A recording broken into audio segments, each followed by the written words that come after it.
Okay, welcome, brothers and sisters, and thank you for being here today. It's fantastic to see such a crowd, and I just want to begin by making sure we all know why we're here. This is a big building, so let's make sure we all found the right hall. What do we want? 15! When do we want it? Now! What do we want? 15! When do we want it? Now! Okay, excellent. That's a sight and a sound that should strike fear into the hearts of the 1%.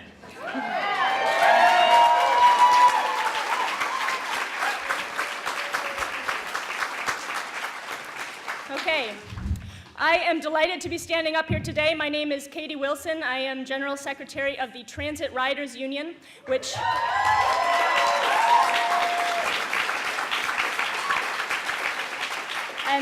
we have proudly endorsed the 15 Now campaign.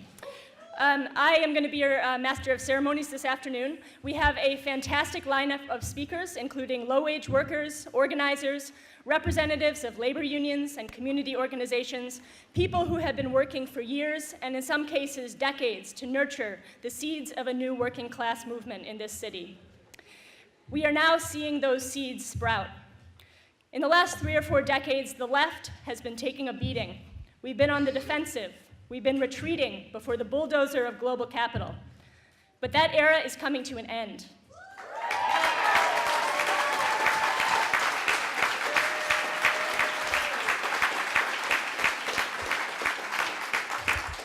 What we are witnessing right here today is the rebirth of a left movement in this country. And Seattle is at the forefront of this new movement.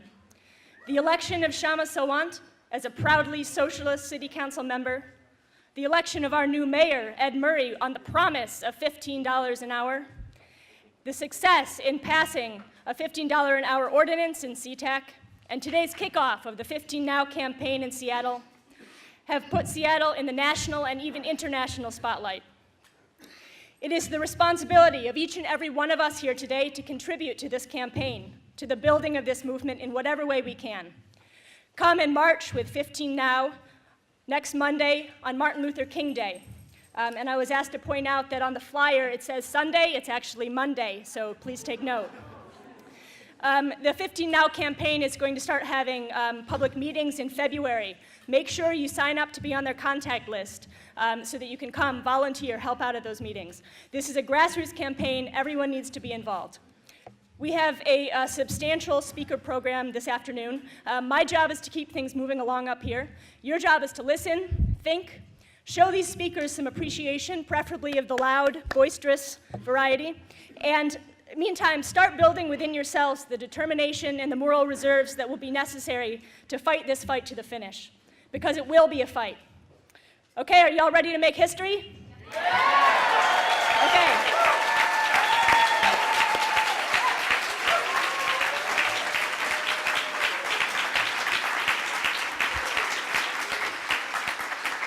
Okay, I'm now going to turn the mic over to our first speaker. Sterling Harders is Vice President of the SEIU 775, which represents healthcare workers, including home care and nursing home workers. She was very involved in the fight for 15 in SeaTac. Let's hear it for Sterling Harders. What do we want? When do we want it? What do we want? When do we want it? What do we want? When do we want it? All right, brothers and sisters, I am so excited to be here with you today on the launch of this historic campaign. My union, SEIU 775 in Working Washington, we are so proud to support the 15 Now campaign because we are in a moment in time where we can make $15 a reality this year in Seattle.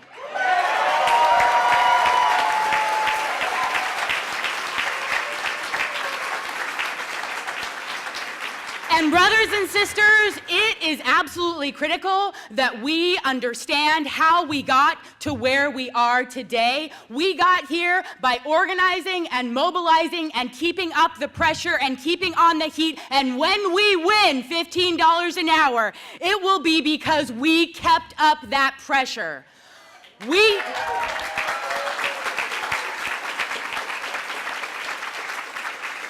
We got here because of the incredible election of Kshama Sawant to Seattle City Council.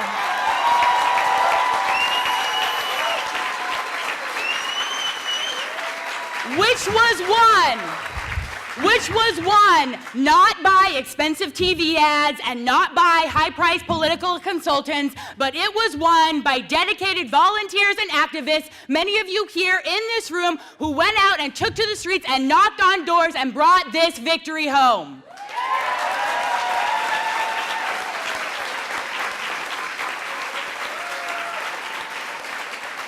And we got here because of fast food workers like Carday Bowles, who is here with us today. Because of fast food workers who said, we can't live on $9.19 an hour, this isn't right, we won't stand for it, and they walked out on strike.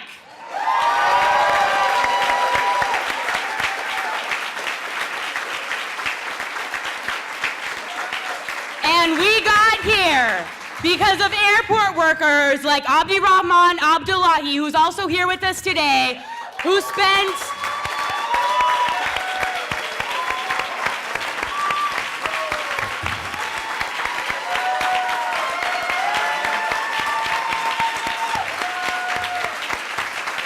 airport workers fought for years for justice and a living wage, and when they couldn't win it, they said, we are going to take this fight to the city, we are going to take this fight to the good people of SeaTac, and the voters said yes. The voters sent a message loud and clear, we believe in justice, we believe in a living wage, we believe in $15.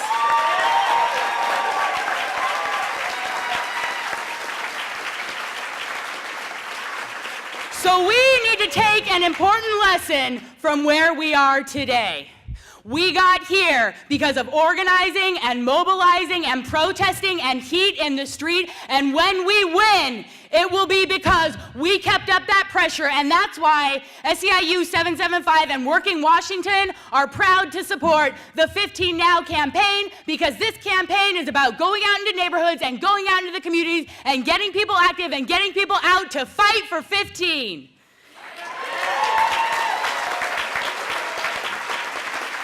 What do we want? When do we want it? What do we want? When do we want it? All right, that is exactly the spirit that it is going to take to bring this home to get her done.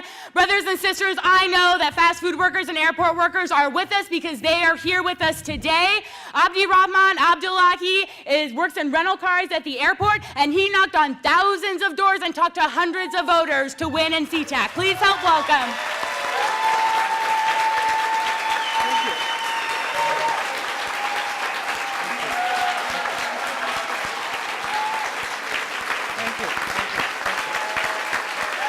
Thank you.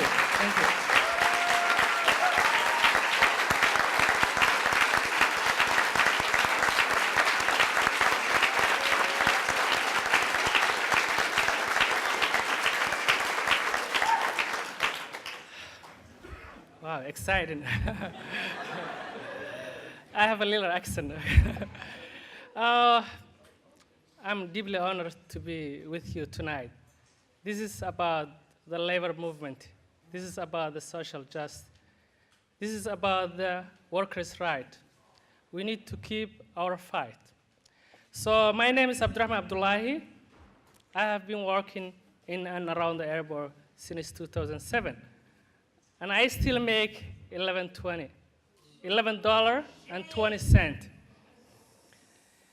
That's more than most people make after working for many years at the airport, at the Walmart, or at McDonald's. I work a full-time job. Sometimes I work 2 jobs, and yet my wife and I still have to rely on public assistance to feed our children. I moved here from Somalia to United States because in order to achieve the American dream. But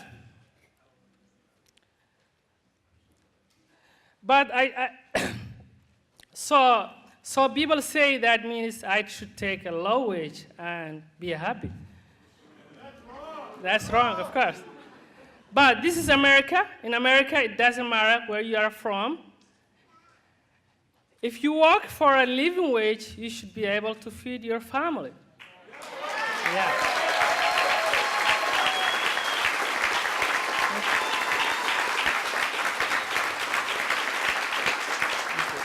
Thank you. What should mean $15 hour to me or to the workers in Seattle or the airport? 15-hour mean helping my wife to complete a nursing degree. 15-hour mean is saving enough so I could go back to school and get a degree in public health.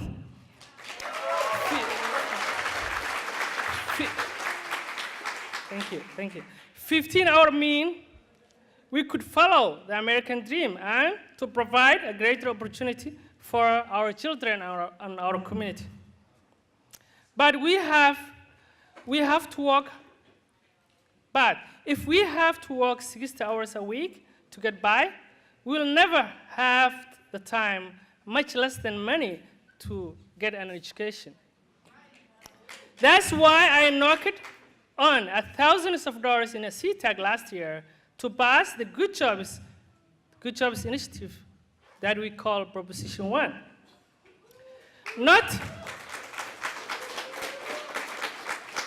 Thank you. Not just to help myself, but to help thousands of workers like me working at a big corporation in the airport, and to help our community to have a better future. Now, Alaska Airlines and other big corporations are trying to stop us with a legal arguments.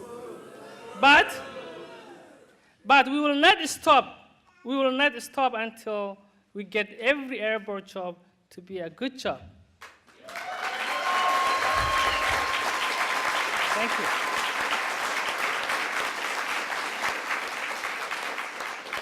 We will continue the fight in Seattle. We will not stop until we get every worker in Seattle $15 per hour. So,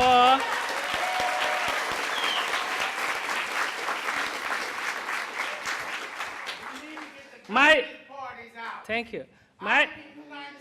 Thank you. What do we want? Justice. When do we want it? Now. What do we want? Justice. When do we want it? What do we want? When do we want it? Thank you, Abdi Rahman. All right, but airport workers do not stand alone in this fight. Fast food workers are standing with them. Carday Bowls has been active in this fight for 15 since the very first time Seattle fast food workers went on strike in May. Please welcome Carday Bowls.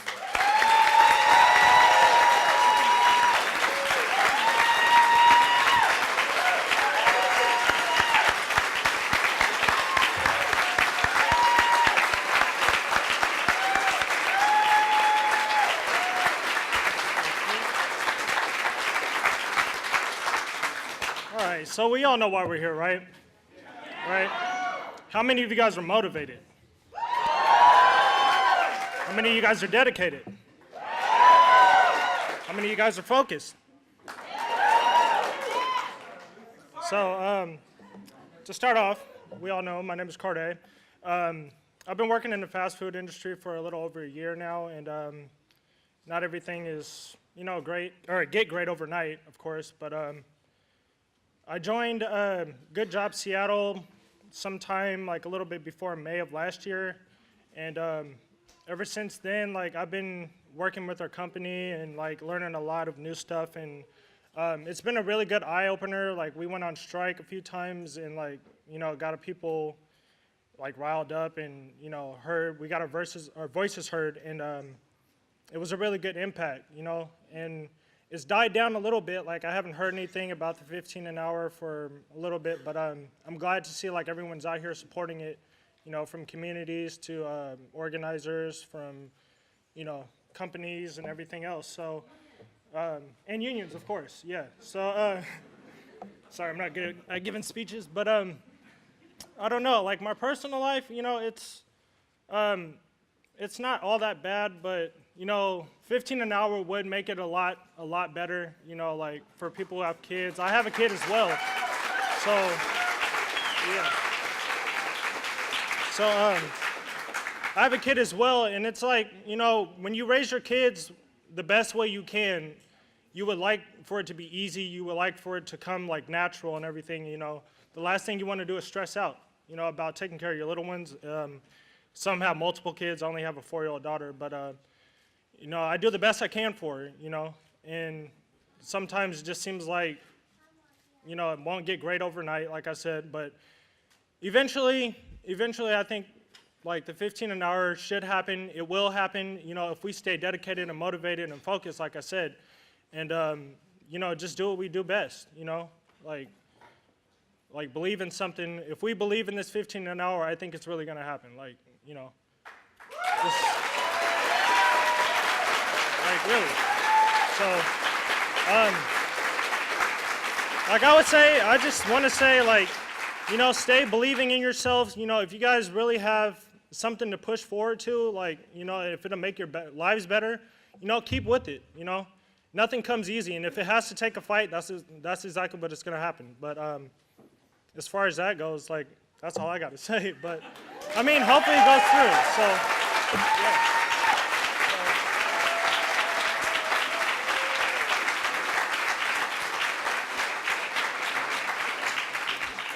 Thank you, Karde. Thank you, Abdirahman, and thank you, Sterling. Let's hear it one more time.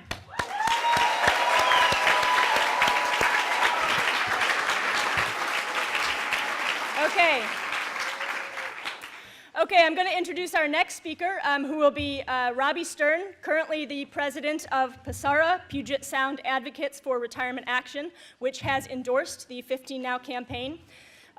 Robbie's the man that I was thinking of when I said decades. A mere 50 years ago, in the 1960s, Robbie was a leader in the SDS, Students for a Democratic Society.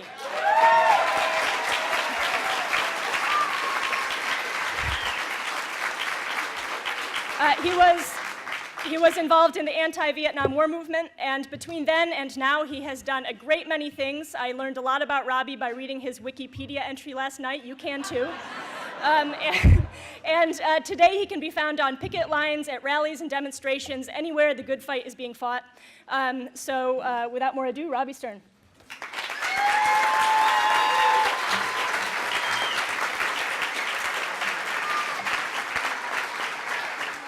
So let me start off by seeing if you all can follow me. You know, I'm an old guy. See if you can stick with me. You just repeat after me. Power! Power! Power! Power! Power to the workers! Power to the workers! Power! Power! Power! Power! Power to the workers! Power to the workers! The workers' power! The workers' power! Is getting stronger by the hour! And there ain't enough 1% in the whole wide world. Stop the workers' power. For $15. We're gonna fight. We're not gonna stop. Until we win. Power! Power! Power to the workers! Power to the workers! R-E-S-P-E-C-T! R-E-S-P-E-C-T! Find out what it means to me! Find out what it means to me! Power! Power!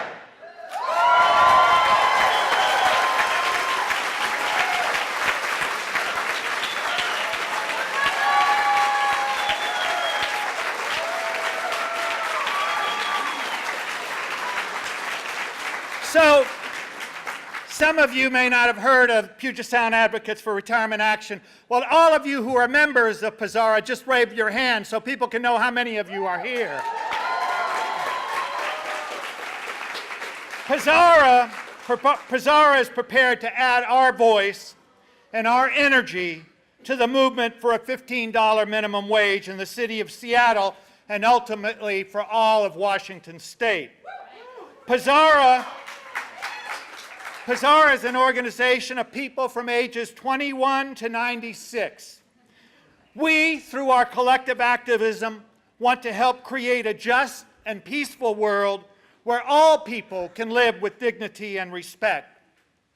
Pizarra is committed to working for economic and social justice, environmental sustainability, economic security, and equal rights and opportunities for retirees and future retirees. I think that's all of us, eh? The fight for a $15 minimum wage begins to address this transcendent crisis we face as a result of the inequitable distribution of wealth in our region and our country.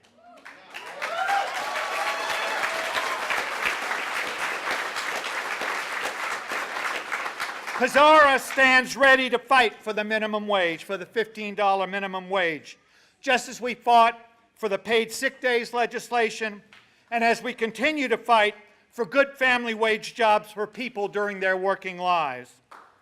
Pizarra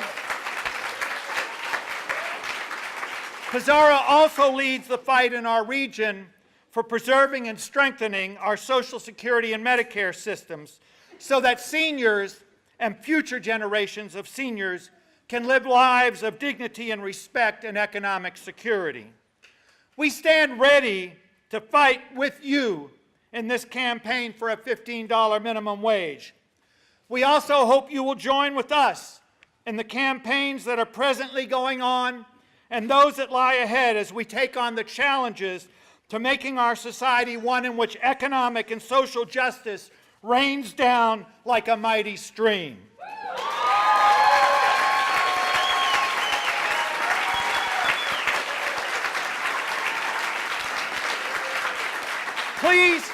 Please join with us to fight for the ability of seniors and future seniors to live their lives with dignity, respect, and economic security.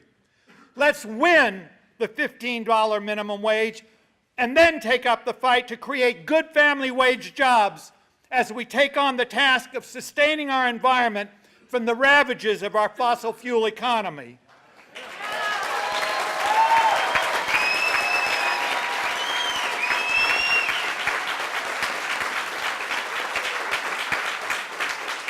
We can win these battles if we stand together and we fight together, and we will do that. Thank you.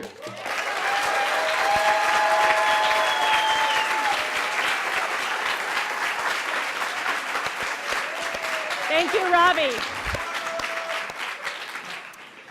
Okay, our next speaker is going to be Philip Locker, who is an organizer with Socialist Alternative. He was the political director of the wildly successful Kshama Sawant campaign.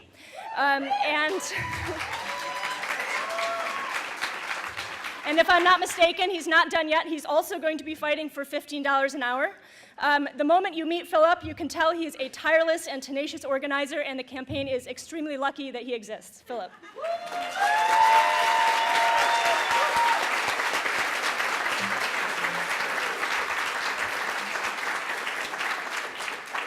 So what do we want? 15. When do we want it? Now. What do we want? 15. When do we want it? Now. Because the rent can't wait. Right. Isn't it incredible how far we've come in 1 year?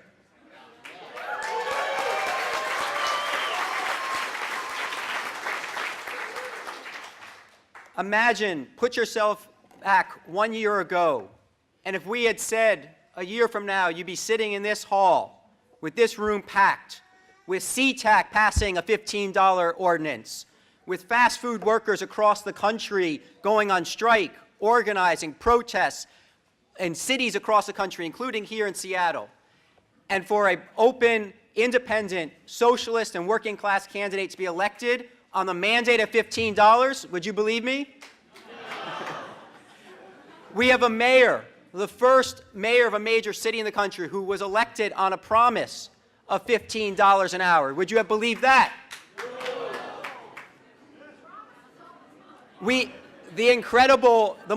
The momentum we have is breathtaking. You know, it's quite an answer to all those who say social change takes time. You have to be patient. We're going to hear that a lot this year about raising the minimum wage. We have to be patient. We can't ask for...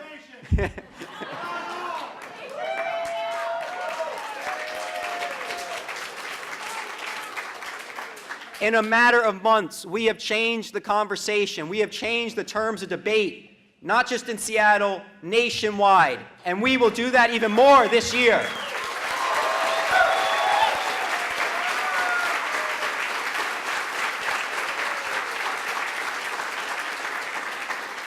Everyone says, and I would actually urge, we have a note of caution, and don't believe what you always hear in the media. But if you listen to the media, it's as if 15 is inevitable, that there's nothing going to stop it, right? Now that's a measure of our success. That's a measure of the pressure, of the movement, of the political momentum we have created. But we have not won 15 yet, have we?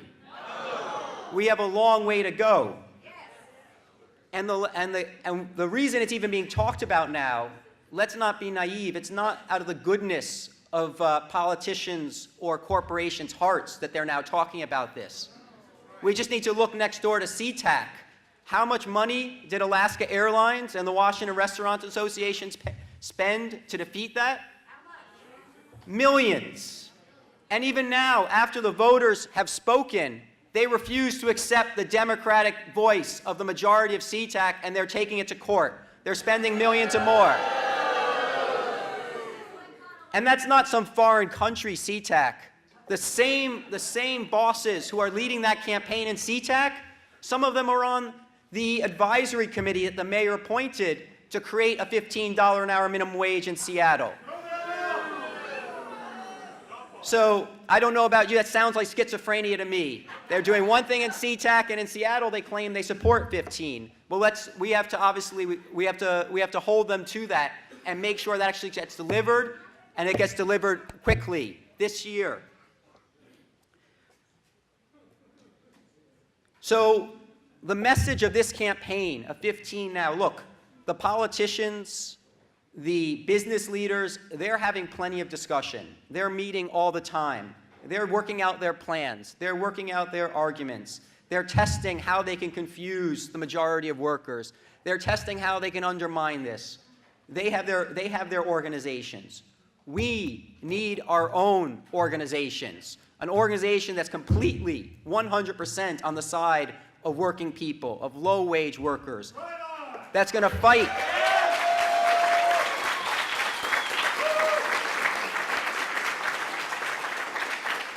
We deserve organizations that will fight just as hard as Alaska Airlines and Washington Restaurant Associations, how they fight to defend their profits. Is that right?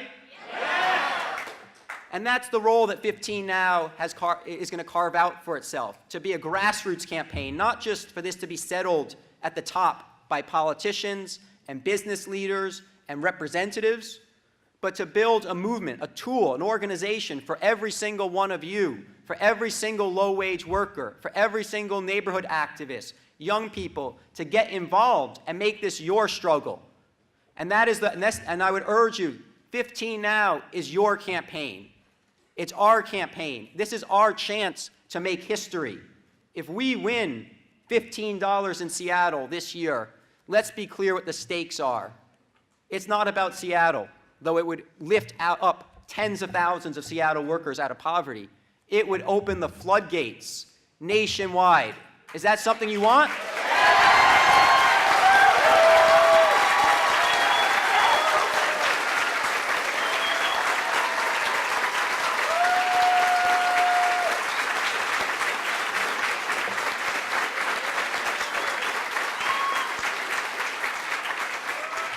And that's why business will fight this tooth and nail, brothers and sisters. That's why we can't have any illusions that this can happen just because there's a few good-hearted people in the city who are saying they want to do it. It's up to us to make this happen, and that means building this movement.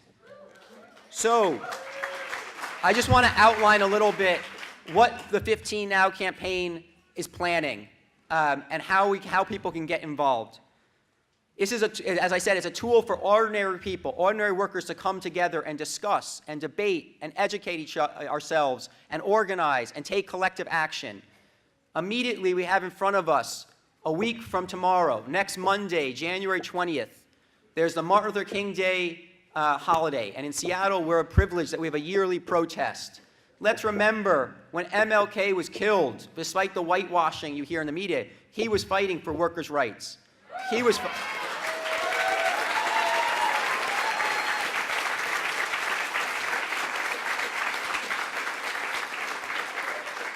fighting for, what's that magic number that's just been pulled from thin air? $15.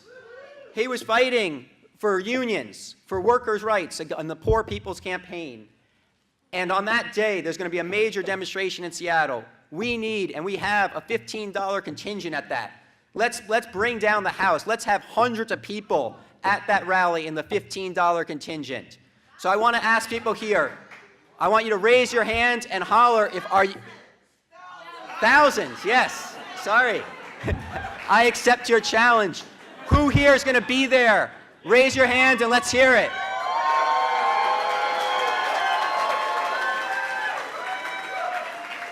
Now here's the key.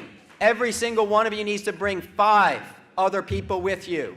I want to hear, are you prepared to bring 5 people with you to have those thousands?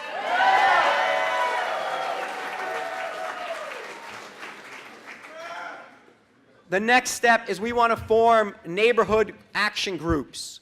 Groups that can begin to organize in every neighborhood, in every community, in every school, to come together and educate people. There's going to be a propaganda war. Business is going to unleash all their arguments.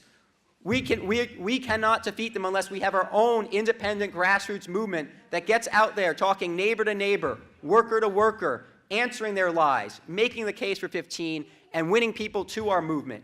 And the backbone of that has to be these neighborhood groups where we can really organize ourselves, educate ourselves, arm ourselves with those arguments. So there's sign-up sheets I'm sure you saw on the way in. They'll be circulated again.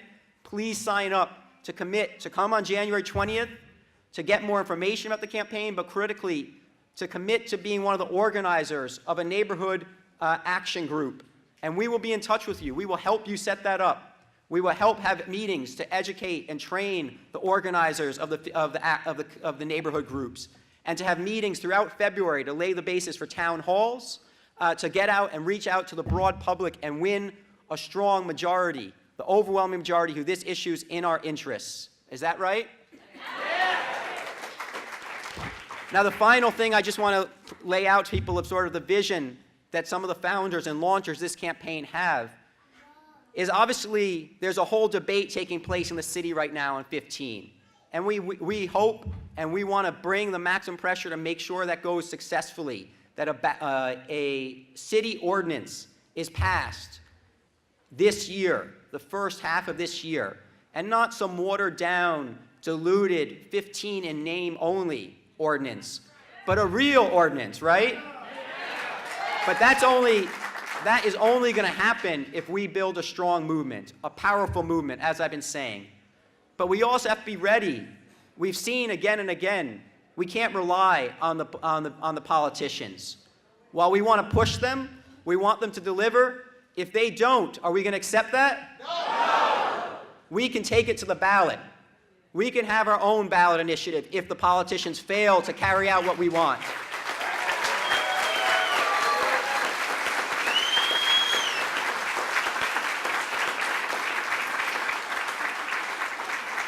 And we have a tight timeline to get something on the ballot for November 2014, which is way too long to be waiting, if you ask me. I'm not that patient. But that's the legal law. November 2014. We need to file it in July, early July. We need 30,000 signatures. That means we have to start collecting those signatures in April, May, and June. So look, we're saying very clearly to Mayor Murray's advisory committee on this, and to the city council and the mayor, you have till April to present a strong, adequate $15 an hour minimum wage.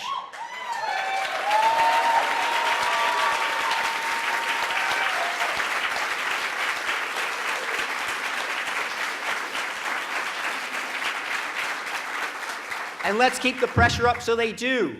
But if they don't, we need to come together again in April.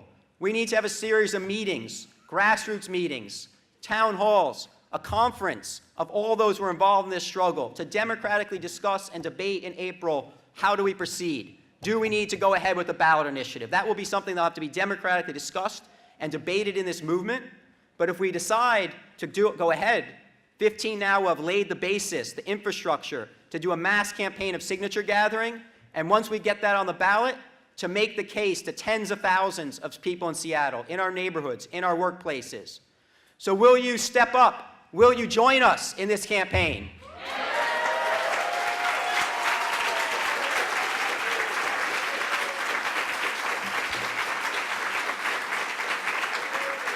I'll just end on this. There's not many times that you have the opportunity to truly turn the tide of history. And I appeal, we owe it to all the workers of this country. We owe it to ourselves. We owe it to the future. It's up to us. This is not going to happen. It's unless you, unless I, unless all of us commit and make a serious commitment. In 2014, what is your priority? What is my priority? It's going to take a determined effort. It's going to take thousands of people, and each and one of us in this room is the seed of that, to really build the kind of movement that can win this and reverse the corporate offensive we've been facing for 30 years.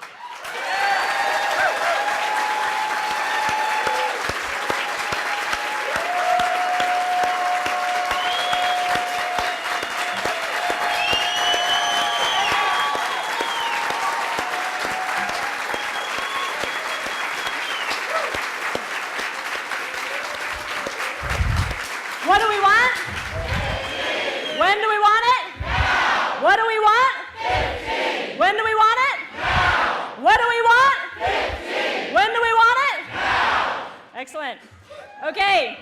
Our next speaker is someone who can speak from personal experience to what $15 an hour will mean to so many of us.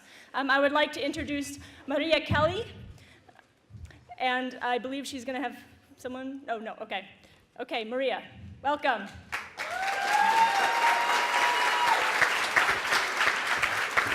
Thank you. Hi, everybody. My name is Maria Kelly. I arrived a few years ago to Seattle.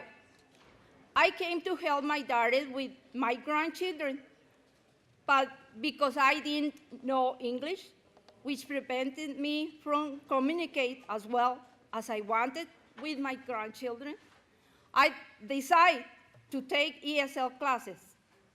And through this journey, I became excited with the idea to go to college and get a career.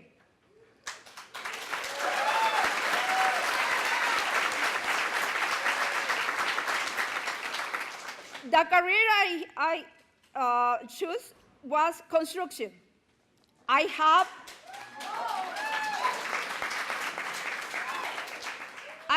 an ATA degree in construction management.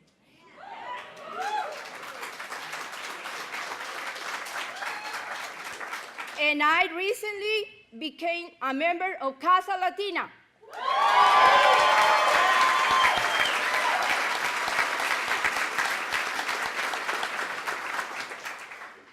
Casa Latina is a worker center that organizes day laborers and domestic workers. I recently started getting work through this hiring hall. Participating as an active worker at Casa Latina has given me a lot of opportunities. I am grateful that this organization exists, and I want to recognize and thank them.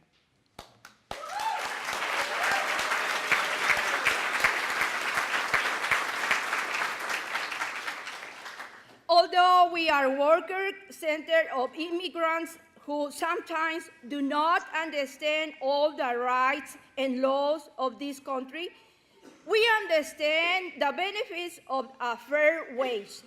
In April 2013, the worker members of Casa Latina voted to raise the minimum wage for the jobs dispatched through our worker center to a $15 an hour.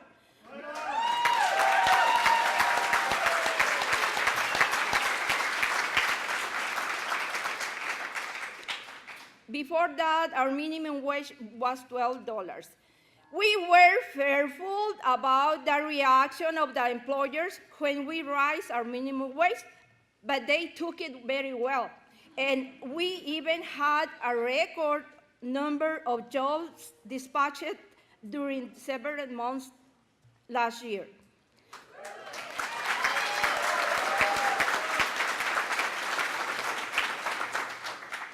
By having a $15 an hour minimum wage, the workers at Casa Latina do not have to worry as much about breaking their backs and only receive a small paycheck at the end of the day.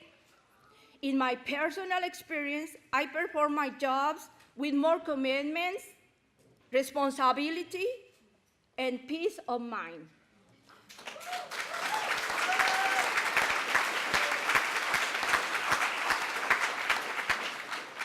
Although we already have $15 minimum wage, we want to express our support and solidarity for those who do not.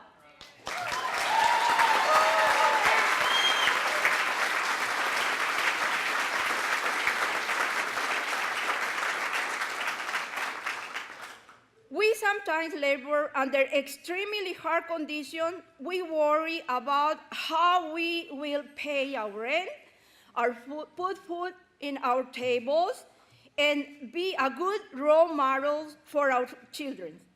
By having our salary raised, it helps us to satisfy all these necessities without having to sacrifice so much our lives and as well as our dignity. We want our representatives, our bosses, and all low wages workers to know that dedicated and responsible workers who struggle to provide for our families every day can no longer accept low and fair wages.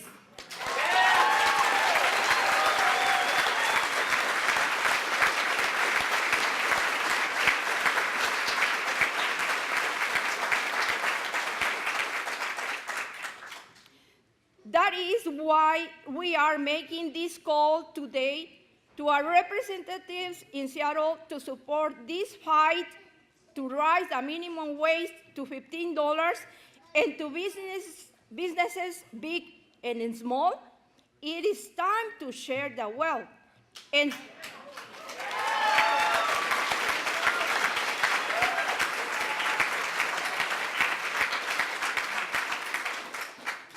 And for all the workers to be united in one goal, to raise the minimum wage to $15 an hour in 2014. Thank you.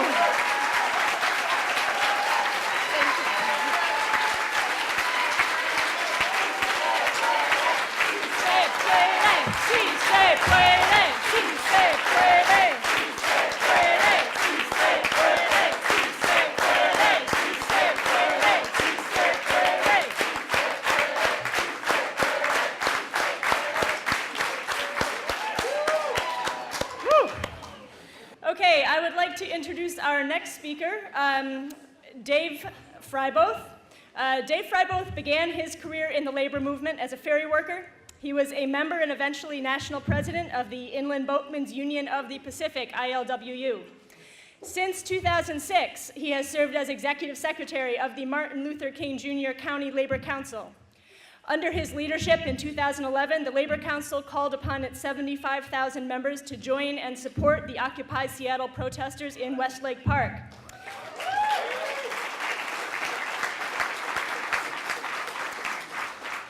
We are fortunate that our County Labor Council is led by someone with this kind of vision and courage. Let's give it up for Dave Fryboth.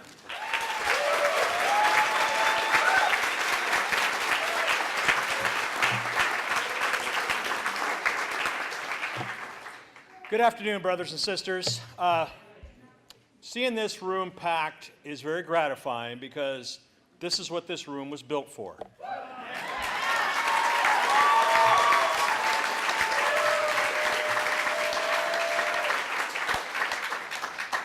You know, I just got to warn you, my tone, I think, is going to be a little different. I got some things I want to say about where we're at. And I want to get kind of serious here.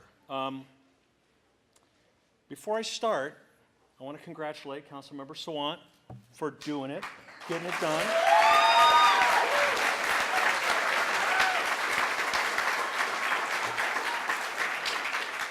And to a degree, I want to welcome her to the club of representing others.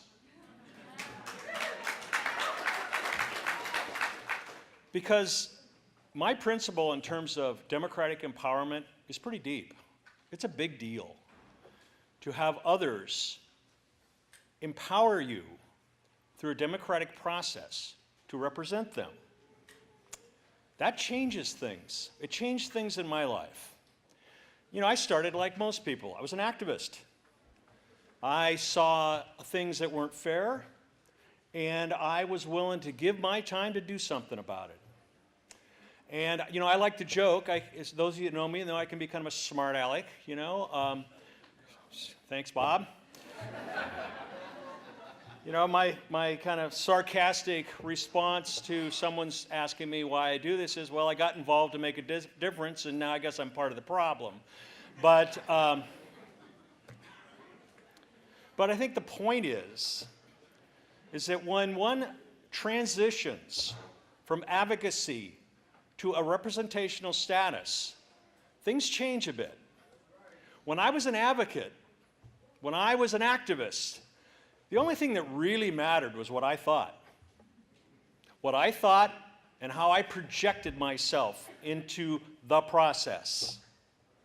When I became elected by others to represent them, what I thought changed. It became part of the consideration on how I conduct the business of those I represent. It's a big deal. And of course, I like to tell this story. A movie years ago, I think called City Hall, Al Pacino. I don't know, some of you younger folks probably not familiar. Remember that great scene when John Cusack, his idealistic, young, active, you know, the aide that believed in this politician, found out he was corrupt. Spoiler alert. Big city politician. The storyline is he really is corrupt. Pacino gives one of these great speeches, right? This great actor's lines where he says, you know, when I started, I was so consumed with what was right. And as I got into this process of making a difference and actually moving the ball forward, it became so much about the deal that I just lost my way. And I thought, God, I hope to Christ I'm never confronted with that dilemma.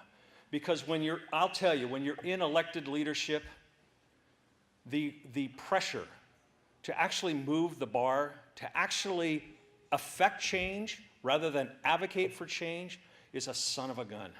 It's tough. And I'm telling you, what I need to keep that compass is the activism that this room presents.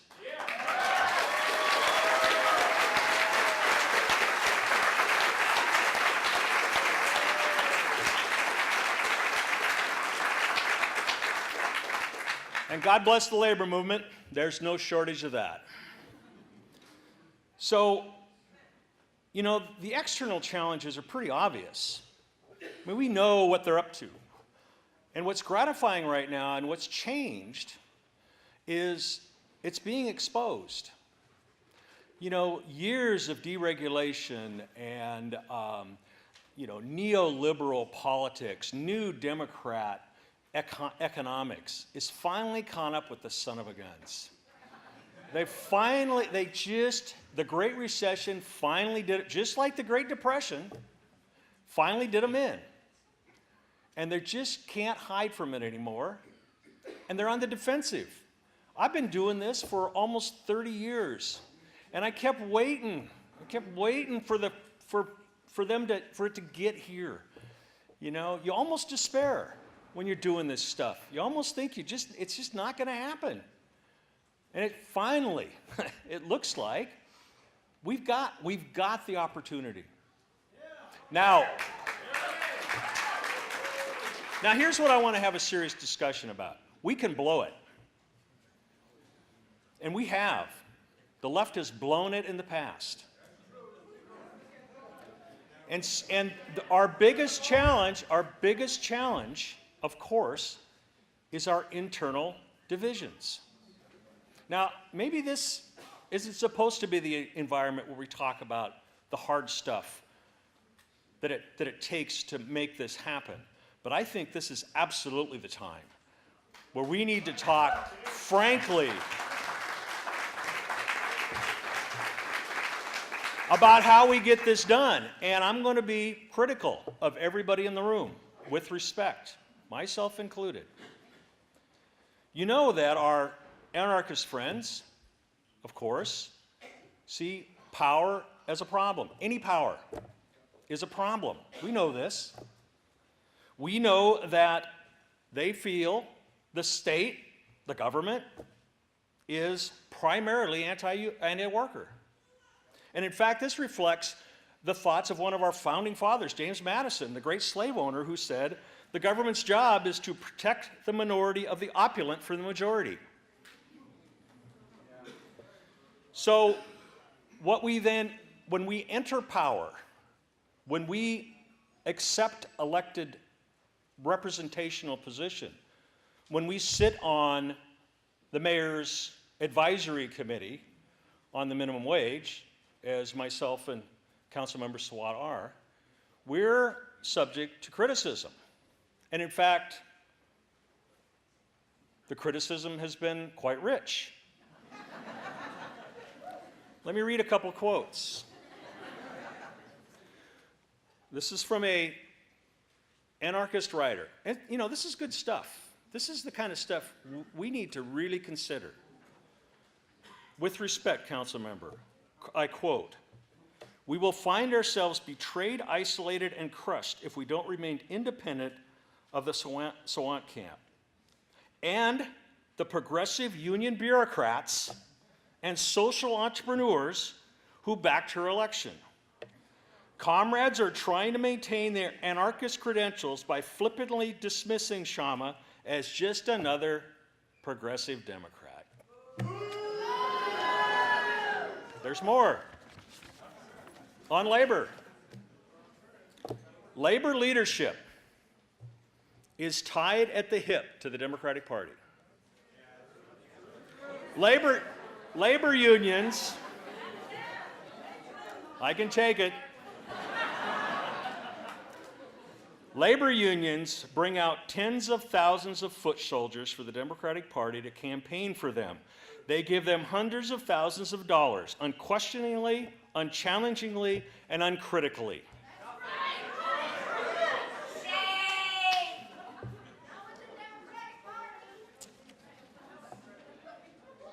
So let's look at what we do in the face of all this criticism. Because, of course, where we're sitting today is owned by organized labor. This facility is brought to you by the labor movement.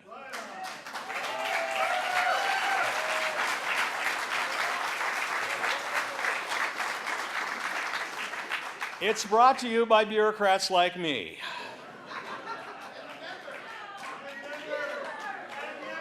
So what are our, let's talk about labor for a second. What are our organizational challenges? Please, I know the list is long. We actually represent a membership that reflects the electorate of the country, from Tea Partiers to anarchists. I was elected by those people to represent them. Thankfully, our activist core leans more to the left. Our bureaucratic structures are historically decentralized right now in Seattle. The labor movement of the WTO campaign and marches does not exist in Seattle at this time. We are not centralized in the Central Labor Council, an organization that was formed years ago, bureaucratic institution, to minimize our differences so we can better project our power. That's a primary purpose. That's my job description. Minimize our differences so we can project our power. Let me give you an example of how our differences got in the way. Folks have heard of the Employee Free Choice Act. There was a time, not so long ago, when labor leaders were talking about when the Employee Free Choice Act got passed, which was an attempt in Congress to actually restore the collective bargaining rights of workers. Because as anyone knows, and most of you do in this room, we really don't have collective bargaining rights in this country. We thought that that was going to happen. It was so obvious that the need was there.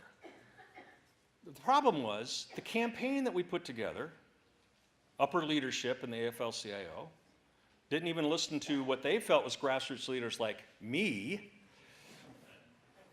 That's their little glass house. That some of the elements of that campaign weren't going to resonate with the workers that aren't in this room. That the other side was going to be able to take elements of that campaign and defeat us from within. Now, this is just Dave's view for what it's worth, but in my view, that's what happened. That was a large part of the bad guys' campaign to defeat that campaign. And our echo chamber approach to putting together a campaign and organizations to push something to make things better. So what did we get to do? We got to be very upset and very victimized and very outraged and also very left with no results. Nothing. So, in spite of our internal divisions, we have an opportunity here not to fret about them, but to recognize them, to build off of them, so that our power is seamless. That's the hard work of leadership. That's the point of electing leadership. Because and on top of the brilliant, and I will use their term, marketing of this $15 campaign, the messaging that is brilliant in this campaign, the street heat that this movement is building, that is essential to keep us on task and to keep them honest and let it know what's going on. We also absolutely must be astute at what the inside game is and what they're doing. The best way to keep backroom deals from being cut is to keep the light on it, is to make sure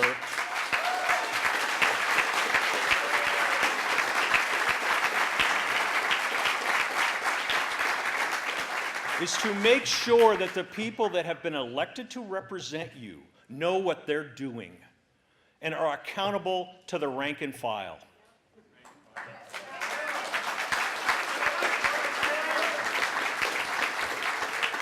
So let me end with this. This was a piece that was written. There's been a lot written out there on the left, in the socialist community, about what just happened here. This is a big deal. You know, I was leaving today, and I told my wife to wish me luck, and she said, "Are you worried?" I said, "No, I'm not that worried about giving a speech. I never saw a microphone I didn't want to talk to." But this is getting really important, I told her. This is it. I told a group the other day that's working on a very vital campaign that I normally would be committing Labor Council resources to, that we can't help them. This is the most important thing that my organization will be working on.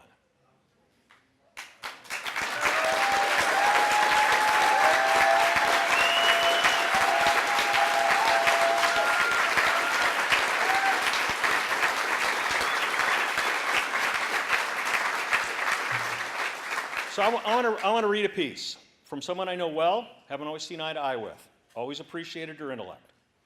And it was about the unprecedented collaboration between the different socialist groups in town in this election. And she wrote, still, after all the success, sectarianism, putting one's political party above the interest of the class, will be a challenge. Throughout the campaign, Socialist Alternative downplayed their socialist endorsements, favoring the Greens, even though this party promotes the illusion that capitalism can be made kinder and gentler. On the other extreme, the Socialist Workers' Party mostly ignored endorsements from the Freedom Socialists and castigated Councilmember Sawant as a sellout, rather than offering constructive criticism and engagement. Whether the ISO, who endorsed in this campaign, as I understand, somewhat unprecedentedly, will endorse future socialist campaigns remains to be seen. Yet clearly, the time is right for anti-capitalist electoral alliances, and the potential for a quantum leap forward is there if the left can learn to respectfully respect each other and work together.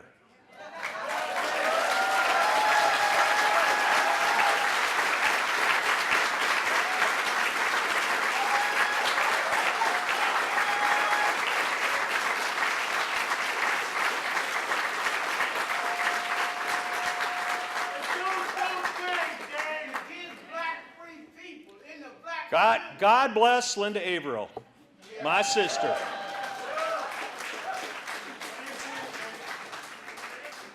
Let's go get them. Thank you.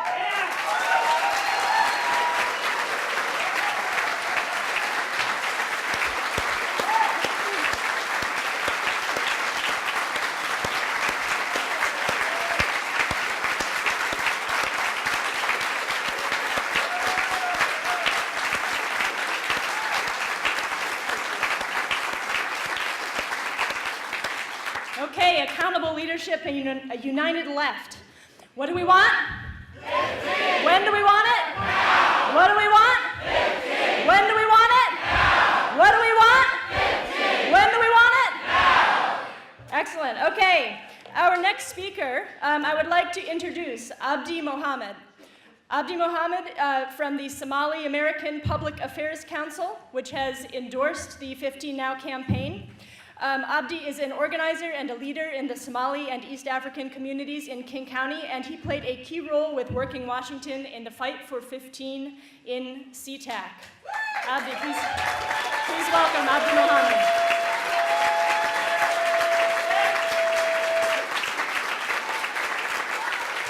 Thank you, thank you. Before I start my speech, let me thank my friends, my colleagues, people from SeaTac, people who fight for the livable wage in SeaTac, like Abdurrahman, my vice president, Stalin Haydas, who is here, Memory Farah, Jonathan Rosenblum, and Leonard, who is there. Thank you all.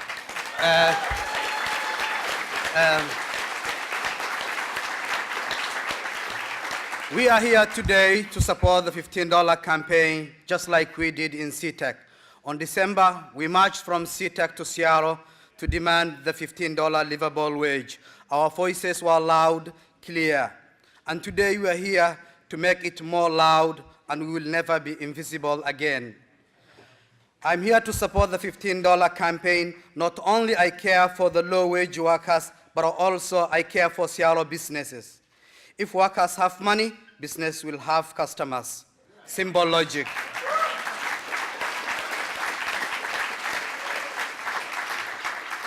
It is morally wrong to see a hard-working person who works more than 40 hours a week to go for food bank for assistance. It is morally wrong and economically wrong to see hard-working families who work more than 40 hours and still who are on food stamps. This kind of inequality destroys the moral fiber of our society.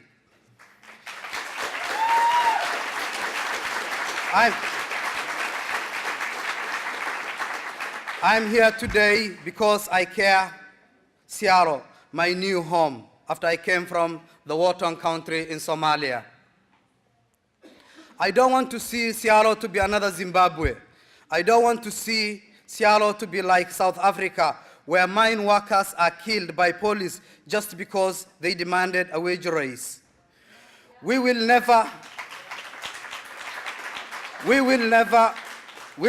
leave a single stone unturned until we get the $15 in Seattle.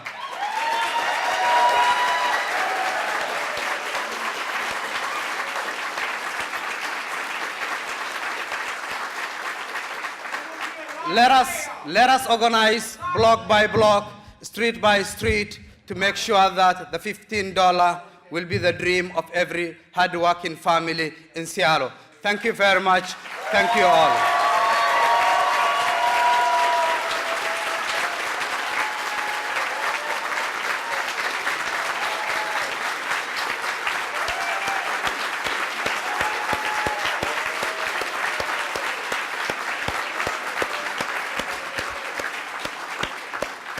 Thank you, Abdi.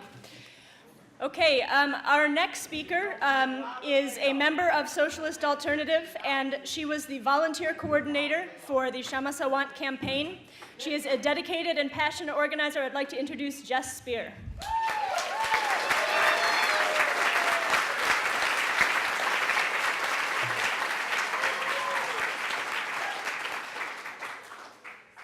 So I really agree with what Dave Freibach said about everybody coming together, and I have the honor to announce some of the initial endorsers of the 15 Now campaign. But first I want to say that we already have 44 monthly sustainers to help sustain the effort, to provide the resources that are going to be necessary to really combat the lies that are going to come from big business.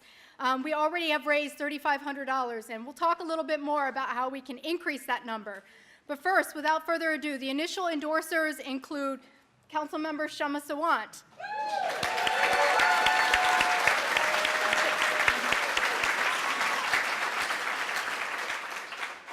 Matt Gonzalez,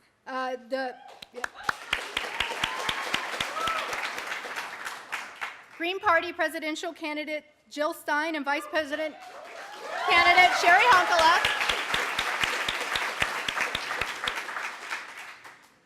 our new Seattle School Board Director, Sue Peters.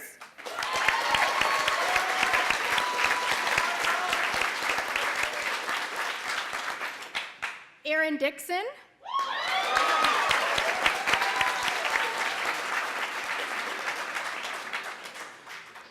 Dan Savage.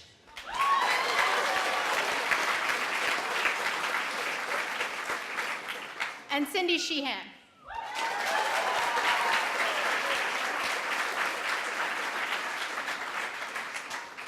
Now on to the list of endorsements from unions and organizations, starting with SEIU Local 775.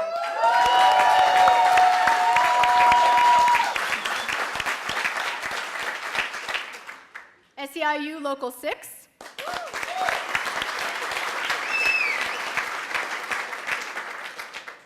IBEW 46.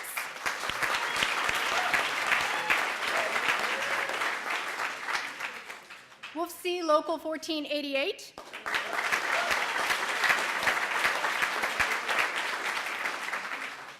And as Robbie Stern already mentioned, PSARA.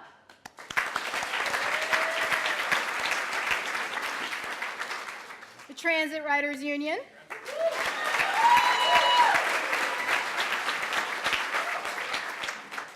And also Washington Can.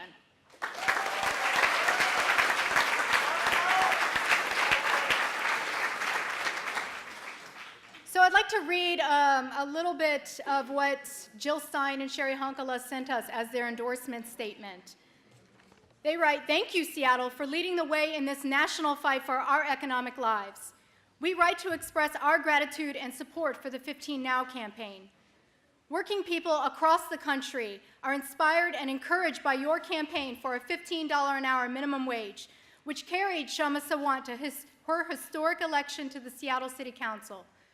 Your continued campaign and eventual success will help all of us in the struggle for economic justice across the U.S. and beyond.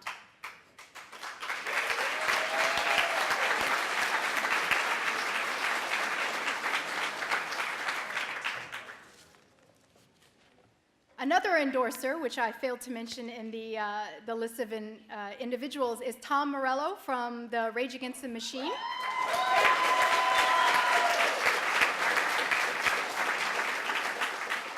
And I want to finish by reading his statement. He says, "I wholly support the 15 Now campaign and the courageous working people of Seattle for leading the nation on this crucial economic justice issue. Dignity and fairness in the workplace will never be handed to us on a silver platter. We have to fight for it. We have to organize for it. We have to sacrifice for it. And if necessary, we have to shake the rafters of power until justice is served. All eyes are on you, Seattle. Give 'em hell."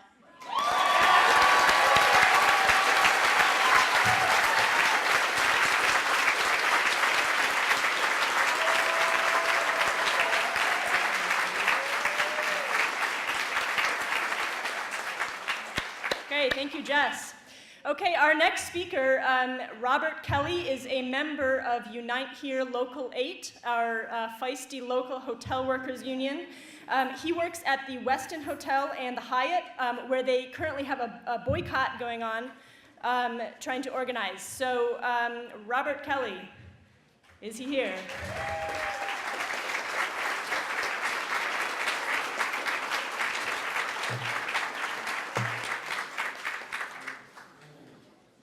I also want to add to that list, I'm a proud new father, so.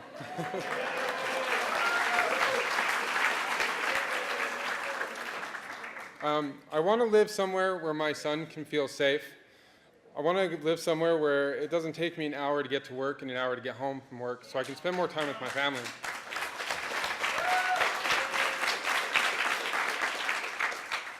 So housing is just too expensive and it's rising fast. 2 years ago, I used to live in Queen Anne. We were paying probably around $1,100 for a 2-bedroom. Now it's probably 2 listings every month for about $1,400 a month. And 2 years going up $300, $400 a year is not okay. When so many families are hitting poverty and the hotels are making record profits, it's their responsibility to give back to the communities and make sure their workers are treated fairly by paying them more than current wage of $9.32 an hour to $15 an hour in Seattle.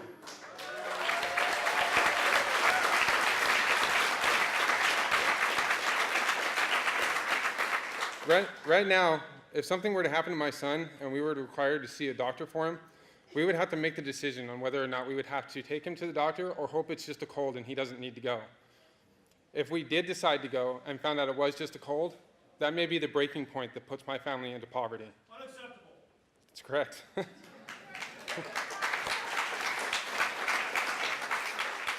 Food is also important, something we all have to get. The only thing some people can afford is the processed foods that are no good for you and will probably send you to the hospital sooner than later.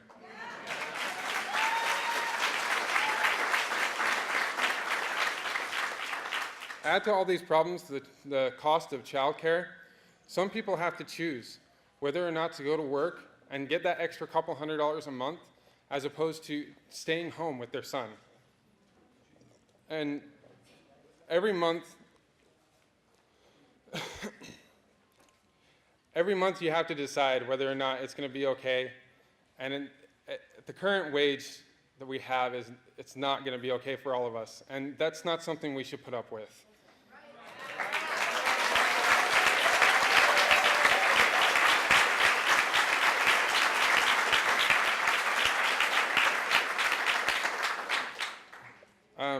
So we need to make jobs better in this city, and that's why I'm here, and I will fight for raising the minimum wage in Seattle to $15 an hour, and I have when I supported Sawant and telling all of my friends to vote for her, and I hope that I get what I want at $15 an hour.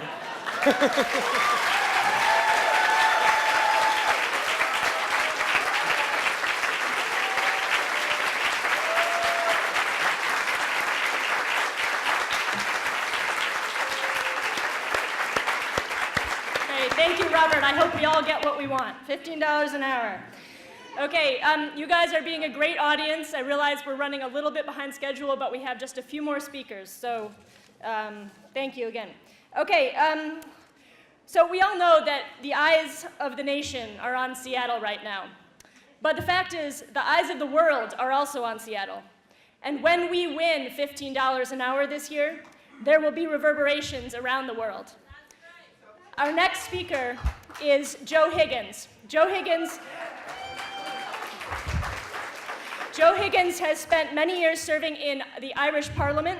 He is a member of the Socialist Party of Ireland, which is a sister organization to Socialist Alternative.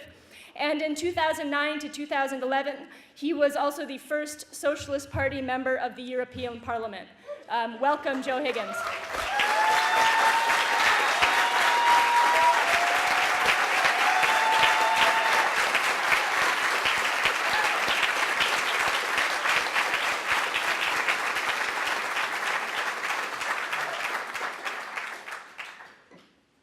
Chairwoman, brothers and sisters, dear friends, it is truly a privilege to have travelled 4,500 miles from Ireland to be with you here today.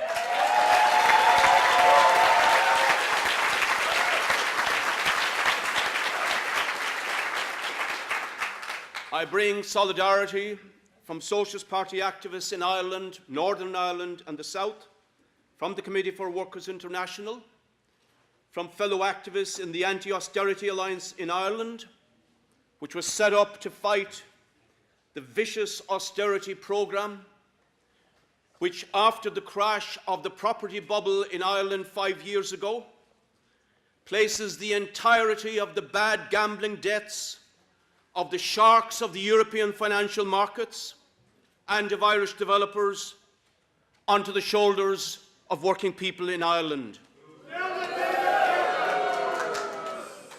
Throughout the whole of southern Europe, from Ireland through Portugal to Spain and across to Greece, there is an unprecedented, full frontal assault on the livelihoods and living standards of tens of millions of workers and on the working class generally. Savage cuts in the wages of public sector workers, ferocious attacks on the pensions of workers, public and private, cuts in public services such as health and education, a raft of new taxes and increases in existing taxes, taking tens of billions of euro from the pockets of workers, of pensioners, the unemployed and the poor. And all this to channel those tens of billions to the bankers and bondholders in the European financial markets to save their system from the consequences of their wild speculation and profiteering in the 10 to 15 years prior to the financial crash and causing that financial crash. Is it any wonder then that when fast food workers here in the United States, just about a year ago, heroically stood up for economic justice, workers throughout Ireland and throughout Europe took great notice and applauded?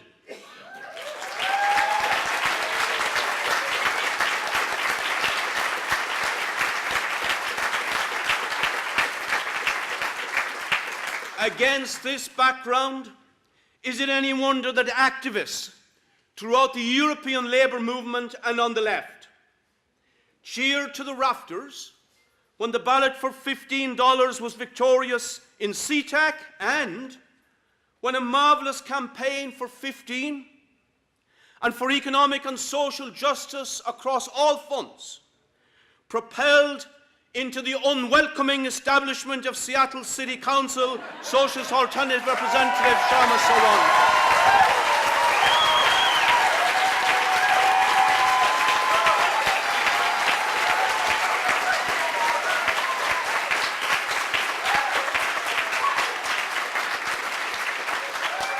Dear friends, I want you to know that your struggles, your campaigns, your mobilization here in Seattle and in the United States are inspirational to workers in Europe and indeed all over the world, including Latin America, where I know from associates that these struggles are making a tremendous impression.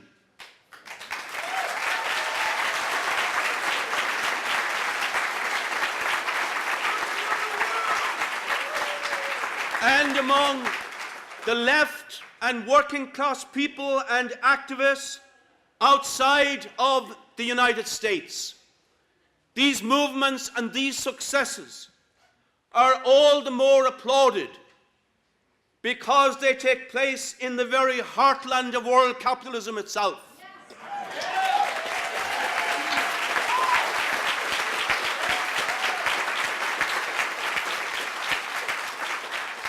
And by the way, speaking of capitalism,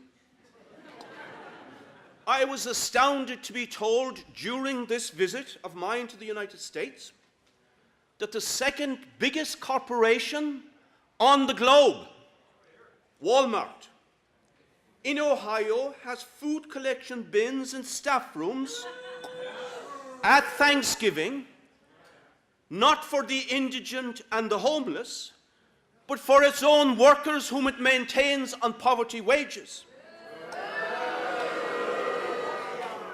So, not only do they make super profits on the backs of workers through systematic wage exploitation, but now they turn their workers into institutionalized beggars.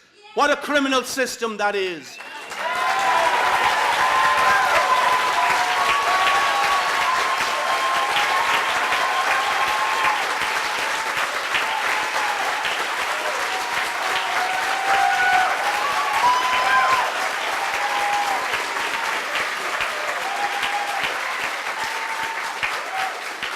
But brothers and sisters, we must look a little deeper.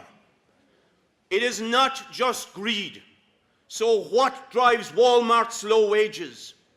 Why did Boeing seek to crush the pension rights of workers here in Seattle? It is to maintain and increase private profits for their major shareholders, which profits dig into the pockets of working people.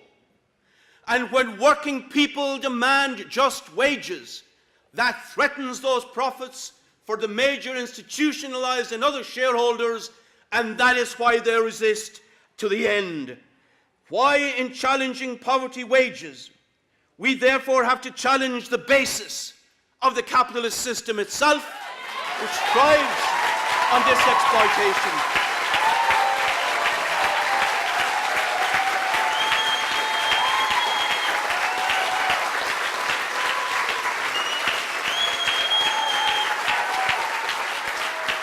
And we fight for alternatives to that system, which is to say, production.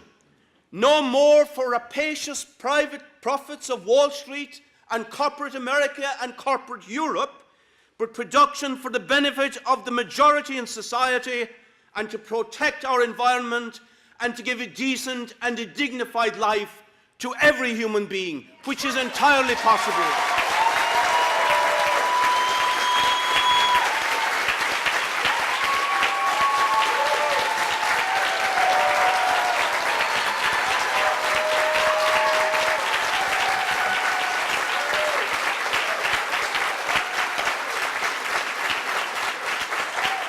Therefore, I respectfully submit in our discussions that alongside marvelous campaigns like this, whether here or in Ireland or elsewhere, we do need to raise and to begin to discuss the need for democratic public ownership and control over big finance and big corporations.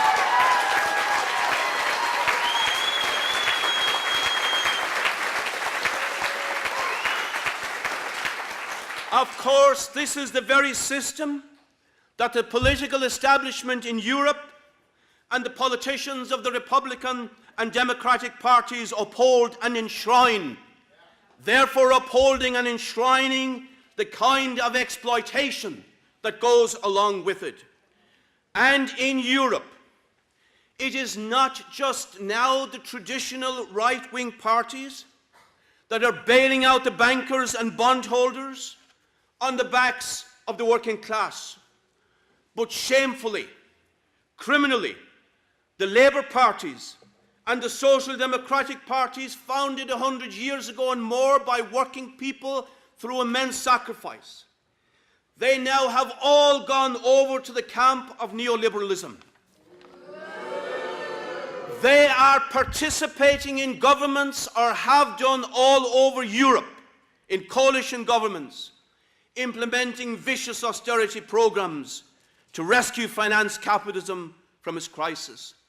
That is why, not only now in the United States, but in Europe also, we have an historic responsibility to begin to discuss how do we fill this political void through the constructions of new mass parties of the working class, but this time, parties that are under the direct democratic control of their working class members, and with elected representatives not making big careers at the expense of the working class, but living on the average industrial wage of an industrial worker as social representatives.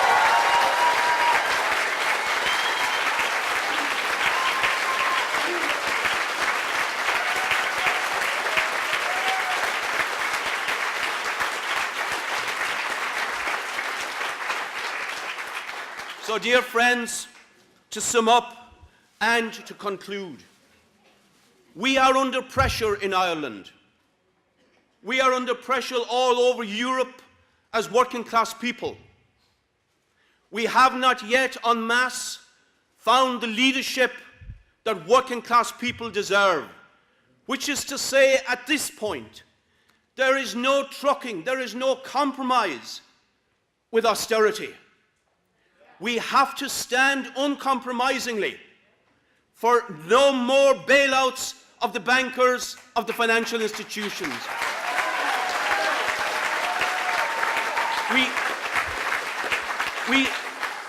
We have to say the tens of billions that they ratcheted up in bad debt, that is not our debt, it is their debt, and our people must not pay those debts.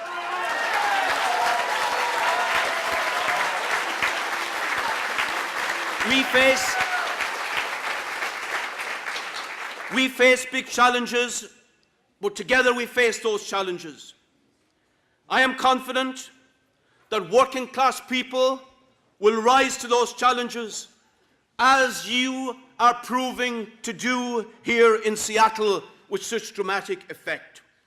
I wish you every success in the fight for 15, and also alongside that and into the future, in the related, even bigger fight to create a society on the basis of democratic socialist policies, where human beings can live in dignity, where there is care for the elderly and the sick, where there is a future for the youth, where there is protection for our ecology and our environment.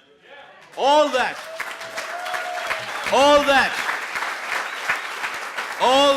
is possible. All that is possible when working people take democratic control of these resources and eliminating the nightmare of private greed and the horrors that go with it throughout our world. We can then begin to build the type of society that we all would want for ourselves, for our children, and for future generations. That is what we are about, and it is beginning very much with 15. So let us go forward to victory for 15 this year in Seattle. And as speakers have said, that will resound from one corner of Europe to the next, and right around the world to Latin America and Africa, because it means that here, in the very heartland of capitalism itself on a world basis, working class people are shown that it can be done, and we will all benefit massively and be inspired by that and emulate that in our own countries.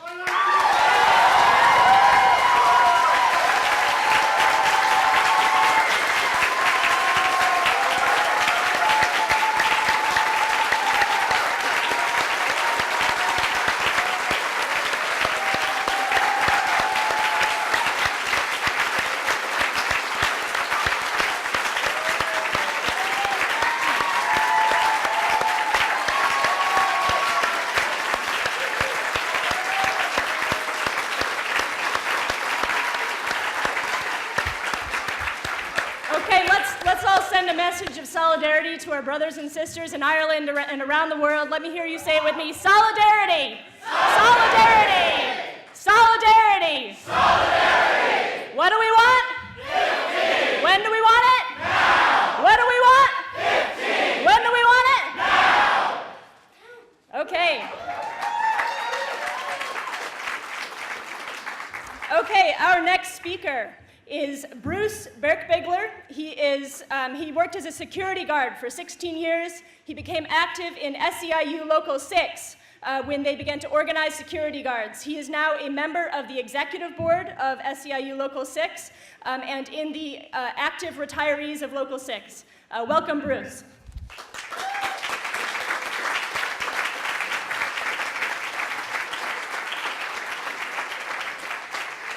Thank you very much. My name is Bruce, I think. Anyway, let me start out with what we're saying. I would say one thing. The group that I belong to in Local 6 is termed active retirees, which means we're not finished.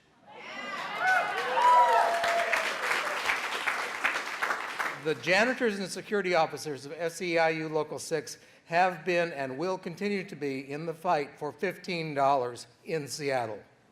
Local 6 members have been fighting since 1921 to raise the standard for working families in Seattle.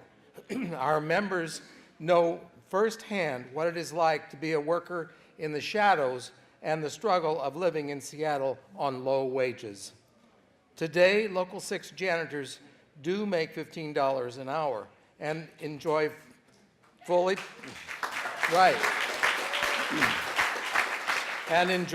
paid family health care and a small pension. And our security officers will be there very soon. But Local 6 members aren't in just for ourselves. We believe that for us to rise, the whole 99% must rise.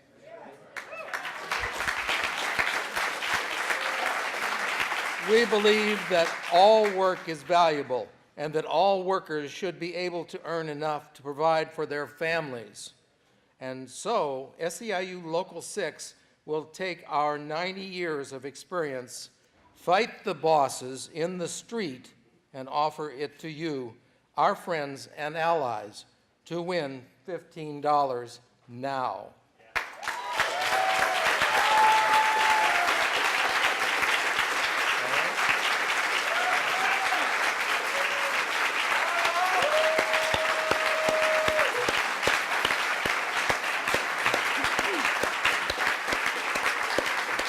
Thank you, Bruce.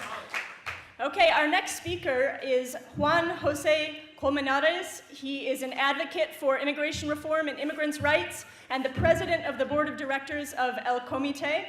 El Comité grew out of the WTO protests in Seattle in 1999 to fight for the rights of Latino and other immigrant communities. And we have El Comité to thank for reviving May Day as a day to march for the rights of immigrants and workers everywhere.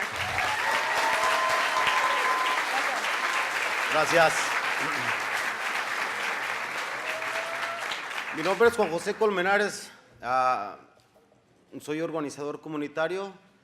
En esta etapa soy el presidente del Comité de Pro Amnistía y Justicia Social y vengo representando a mi gente.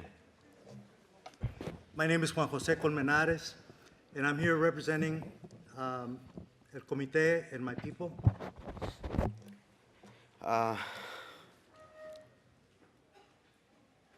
El comité y mi gente, mi raza trabajadora apoya estos $15 la hora. Ya los queremos porque es muy poco el salario que estamos recibiendo. We support the $15 an hour because the salaries that immigrant workers are very low are making right now. La gasolina está cara, la renta es cara, la luz es cara y el sueldo mínimo es muy bajo. The gas is expensive, rent is high, and the salaries are really low, at $9 an hour. Y les pido su apoyo para poder parar el programa E-Verify, porque a nuestra comunidad la están despidiendo de sus trabajos. And I ask for your support in stopping E-Verify because our workers are being laid off because of E-Verify.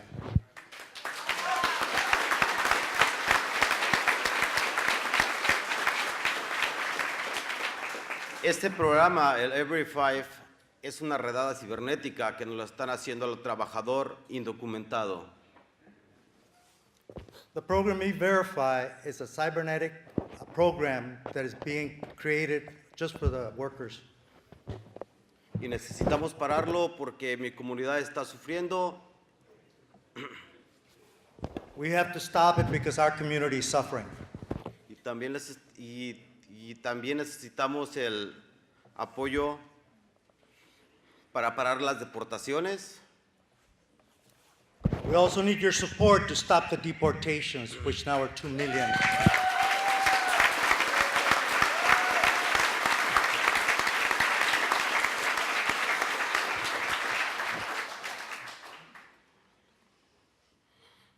Y todos juntos vamos a poder lograr estos $15 la hora para que nuestros hijos puedan vivir mejor y puedan tener un estudio. And all together, we can reach the $15 an hour so our children can have a good life. ¡Y sí se puede!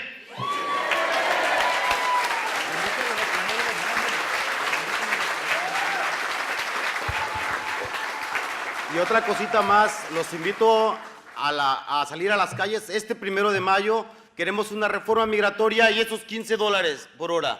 Gracias. We invite you to the 1st of May.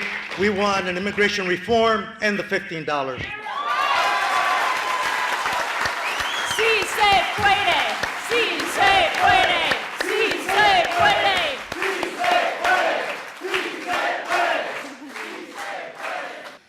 Now, despite digging deep into our shallow pockets, we know that we're never going to have the financial resources that the other side has. But ultimately, this struggle is about more than money. We have something they don't have. We have conviction, we have solidarity, and we have right and we have history on our side. We also have Seattle's newly minted socialist city council member, the first in modern history, Kshama Sawant.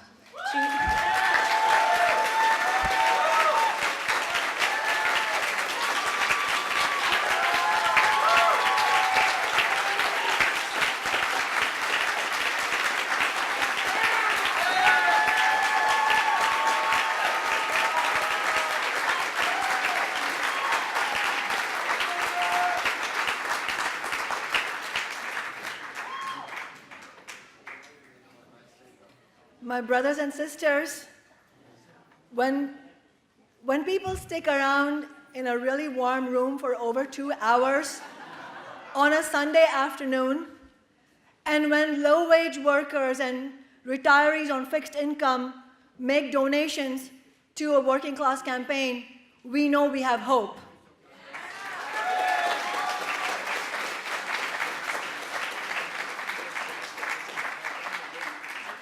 And I really appreciate you sticking around to listen to my words as well. And I wanted to start first by thanking Katie Wilson for being a beautiful chair.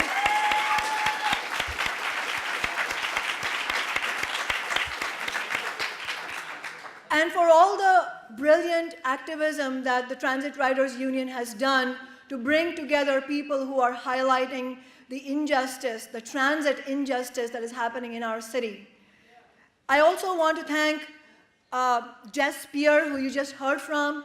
She talked about herself as being a member of Socialist Alternative, and she was a volunteer coordinator for our campaign last year. What she did not tell you about herself is that she is also a fully qualified climate scientist, but for some curious reason, she chooses to spend her time making very, very, very little money as an activist.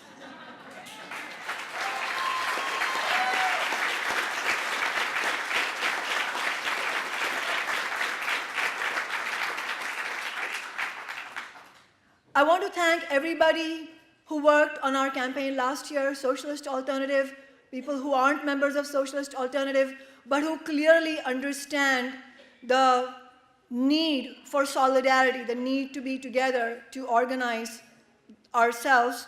I want to thank the airport workers, the fast food workers, hotel workers.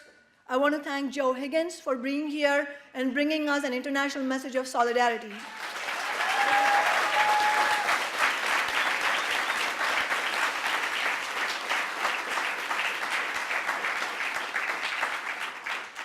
And I liked what Dave Frybot, Brother Dave, said. This hall was built for exactly like this. And how many decades has it been that we haven't had this? Entire generations have seen a plunge in their standards of living. But this is not just about standards of living. It is about dignity in existence. And we are fighting for that very dignity here today. And we are here to take this movement forward. And I think we all know how incredibly different today is. This is January 2014. Just think where we were on January 2013. We ran a campaign for the State House in 2012. We were calling for $15 an hour then. We were talking about taxing millionaires. We were talking about the need for affordable housing and rent control. And they called us stupid. They said, these crazy socialists, they're so out of touch. They don't know what's going on. I invite the corporate media to look at us today.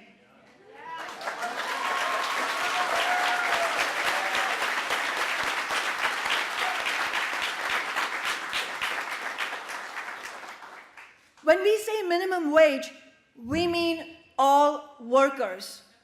A universal living wage is what we are fighting for. And I agree with, again, I'm going to agree with Brother Dave and also maybe disagree a little bit. But I agree that while we are justly and correctly celebrating this moment, because remember, this is not just about celebrating in an empty manner. This celebration forces us to recognize the latent power in the working class, because it is all too easy to get demoralized and feel disempowered and feel like nothing can change. So, by God, we should be celebrating this moment.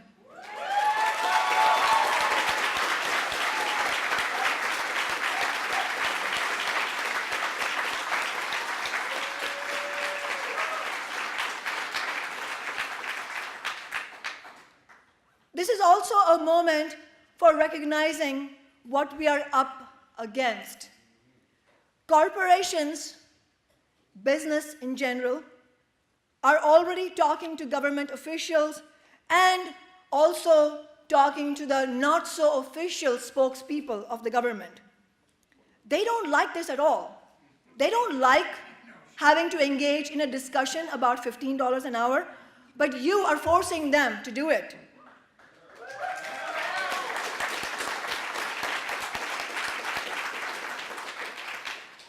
But that's step one. You force them to come to the table. But that's not going to be enough, because now they will start talking, and they have already started talking about phasing it in over many, many years. What should our response be? We have to say, minimum wage has reduced in value over 3 decades. Incomes to the 99% have stagnated. Workers have been phased right into poverty. We don't want any more phasing in.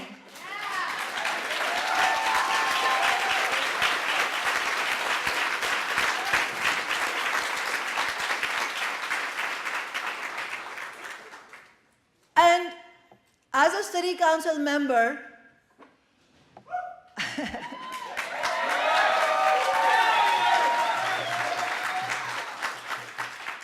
I have the pleasure of talking to business people. And as I've said before, that is an important task, because I'm representing our interests when I go there. But they have said to me, "Oh, are you sure workers want 15?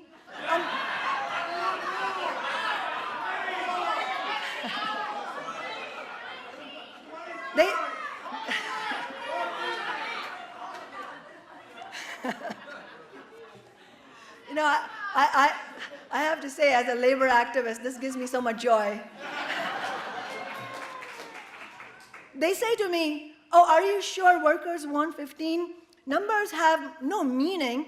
Don't they want comprehensive solutions? Don't they want healthcare, education, and housing?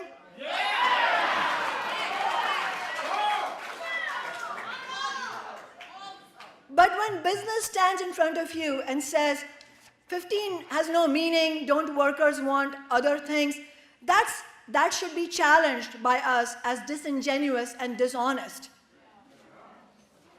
What I say to them is, I don't know what you're talking about, because the low-wage workers who are going to benefit from 15 have none of these things.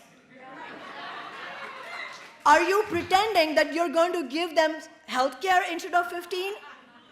Are you pretending that you're going to increase funding for public education instead of 15?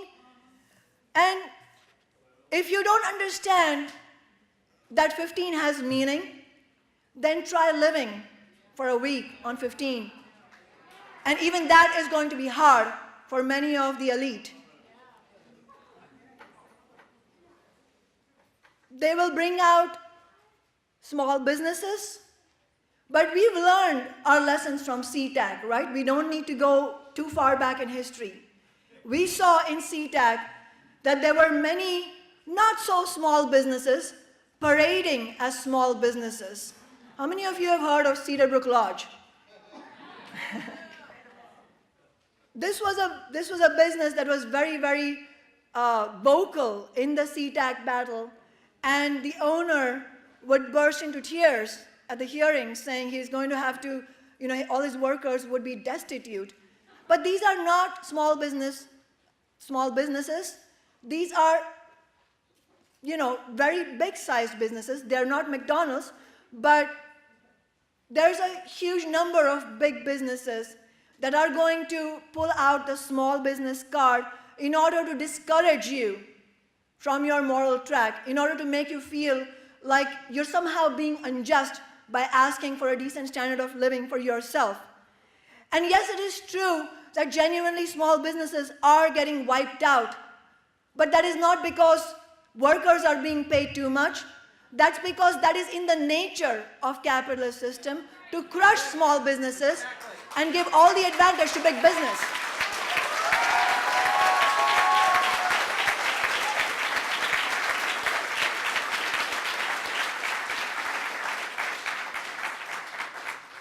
Capitalism overwhelmingly sets up small businesses for failure and allows big business to devour the economy.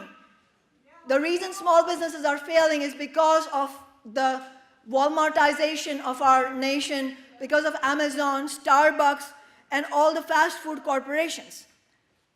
But brothers and sisters, here is the bottom line.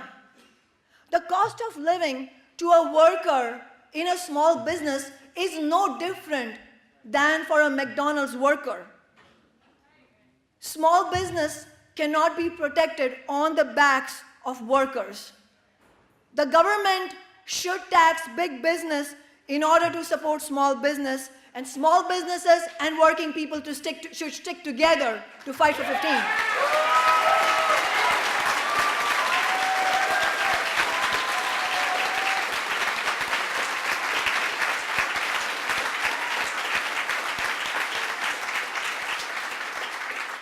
And when we get 15, we can fight for other things, for rent control, for a municipal bank, to restructure the B&O tax so that it puts the burden of taxation not on the smallest and the most struggling businesses, but on the giant businesses and the financial institutions.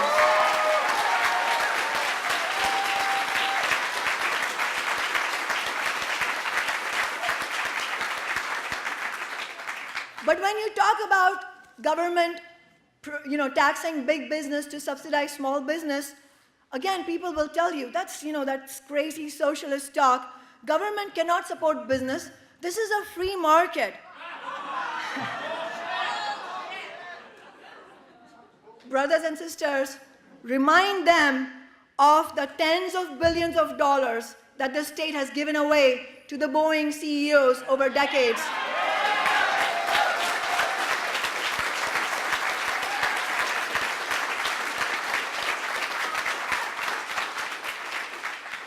Remind them that they called a special session in Olympia to give Boeing the largest single corporate handout in US history.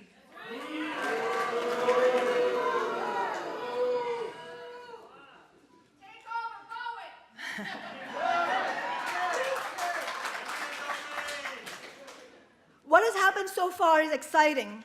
The CTAC initiative has been a shot in the arm for workers everywhere. The mayor's executive order to give $16 an hour, $15 an hour for all city employees is a welcome step. But it is really important for us in this room to draw out the correct political lessons and not be taken in by the corporate narrative. None of this would have happened in the first place if workers had not moved into struggle, forcing the political establishment to pay heed to their demands.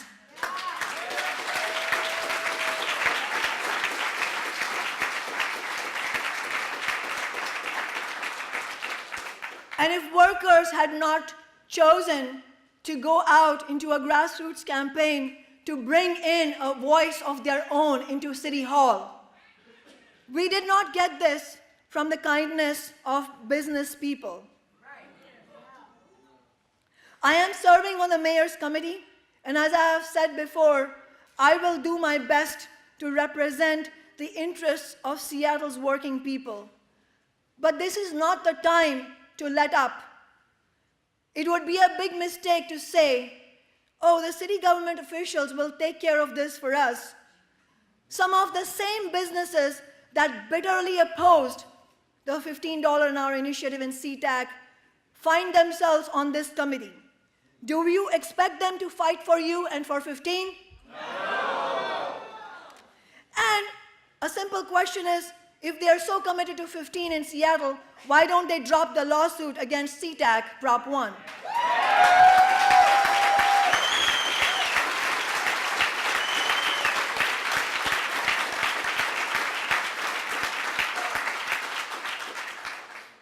If we don't mobilize our forces in this historic opportunity that has been handed down to us, then it will be a betrayal of our own responsibility. We will not get what we are fighting for. History is a warning. Too many examples of opportunities lost for the working class. And yes, everybody who says the left needs to learn to work together, they're absolutely correct. But do you know what is the most important thing we need to do on the left in order to be working together? That is to stand unapologetically for the interests of the working class and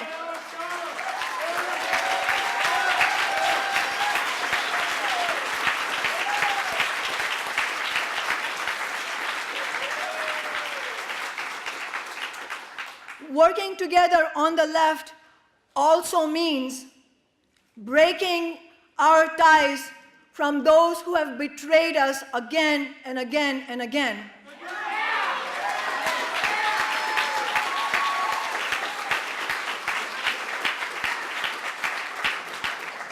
Breaking our ties from the two big business parties who haven't stood up for us and have been the leaders in carrying out this race to the bottom. That's what means to me for the left to come together.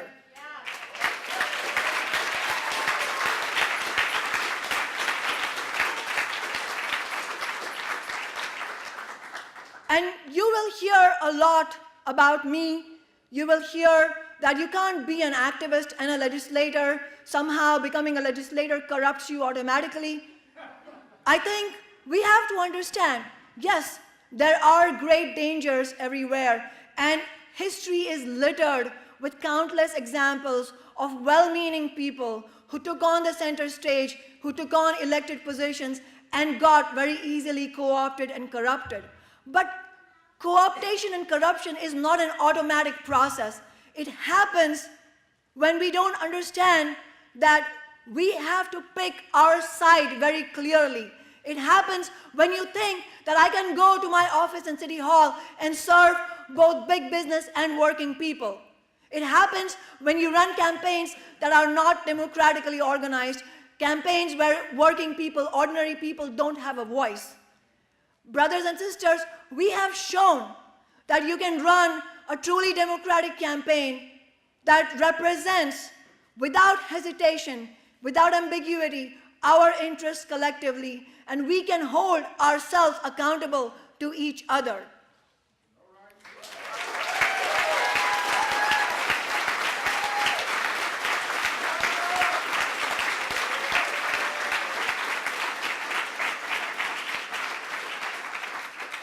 But for that, we need democratic organizations of our own, independent of big business and of the parties that represent them. And building this movement is not just about 15.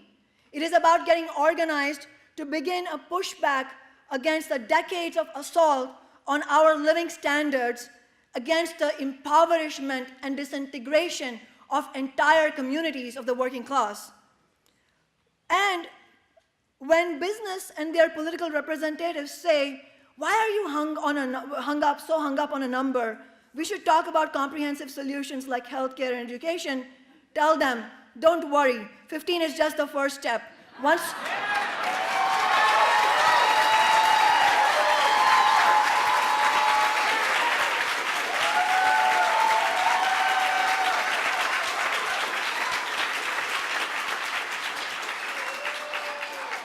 Tell them, once we win that, we will be back to win the rest of our rights.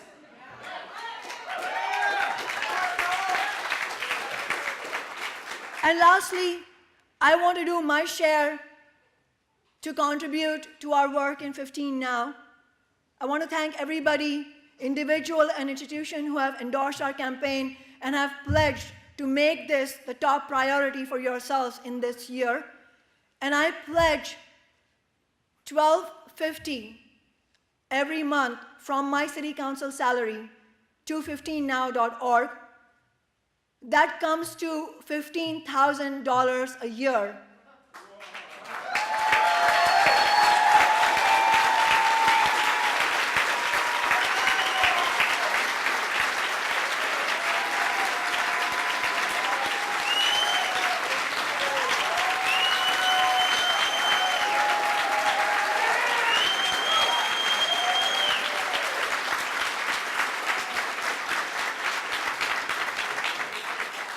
But my brothers and sisters, I do not want any personal glory from this. What I want you to do is to determine that you will fight with us every inch of the way, not only for $15, but to generate a vibrant working class movement that is not going to go away this year, but is going to build and build and build and become stronger every year that passes by. And that you'll promise me that if you run into somebody with a six-figure salary, ask them to donate $12.50 a month to 15 Now. I'll stop there.